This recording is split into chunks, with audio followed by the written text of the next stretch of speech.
Hey everyone, welcome to our first episode on the Hot News Podcast, where we break down the latest trends, risks, and must-know facts in the world. Today, we will be talking about online shopping. I'm Abby, and as always, I'm joined by my co-host, Candace. Hey, Abby. And hey to all our listeners. Today's episode is an important one, especially for our South African audience. We're talking about something that's been making headlines lately: the safety of products sold by Temu and Shein. That's right, Candace. These two e-commerce giants have taken South Africa by storm. With insanely low prices and an ever-expanding range of products, it's no surprise that so many people are shopping there. But, big but here, international regulators are now warning that some of these products could be harmful. Exactly. From cosmetics to children's toys and even household goods, recent investigations have found that some items from Temu and Shein contain hazardous chemicals, carcinogens, and materials that could pose serious risks to consumers. Let's unpack that.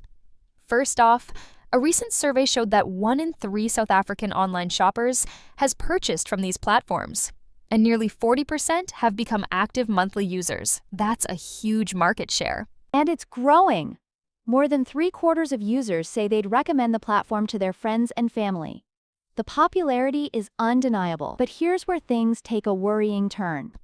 Right. European regulators recently released a 15-month investigation into Temu's safety standards, and the findings are alarming. We're talking about items containing banned toxins, hormone-disrupting chemicals, and choking hazards in children's products. Some of the worst offenders include shoes and lingerie with carcinogens, flammable children's sleepwear, toxic slime, and dangerous electric heaters. And it's not just Europe raising concerns. The U.S. recalled 68,000 children's sleepwear sets from Temu last year due to fire hazards. Malta removed several children's shoes containing dangerously high levels of cadmium, lead, and phthalates. South Korea found similar safety violations, with some kids' jackets exceeding legal toxin limits by over 600 times. That's horrifying. And let's talk about cosmetics. Some nail polishes and skincare products sold on these platforms have been found to contain dioxane, a chemical linked to liver damage and cancer. So, Candace, the big question: should South Africans stop shopping on Temu and Shein altogether? It's a tricky one. These platforms do have legitimate, safe products, but it's a bit of a gamble. If you're shopping there, you need to be extra cautious. Check product descriptions, look for verified reviews, and avoid items like children's toys, cosmetics, and anything that comes into direct contact with your skin or food. That's great advice. Also, pay attention to certifications. Some legitimate products will have safety compliance labels, but if you can't find details on ingredients or safety standards, red flag. Exactly. And let's talk about Temu's response. The company claims they take product safety very seriously and have strict quality control measures.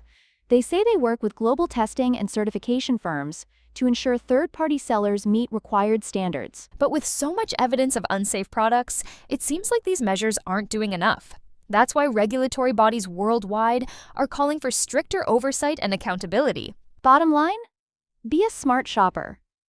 Cheap deals are tempting, but sometimes they come at a cost, literally and figuratively. Know what you're buying, do your research, and prioritize safety. Couldn't have said it better myself. And hey, we'd love to hear from our listeners. Have you bought from Temu or Shein? Have you had any bad experiences or concerns? Hit us up on social media or leave us a comment. And if you found today's episode helpful, don't forget to subscribe, share, and leave us a review. Your support helps us keep bringing you the info you need to shop smarter and safer. Thanks for tuning in to the Hot News Podcast. Stay safe, stay informed, and as always, shop wisely.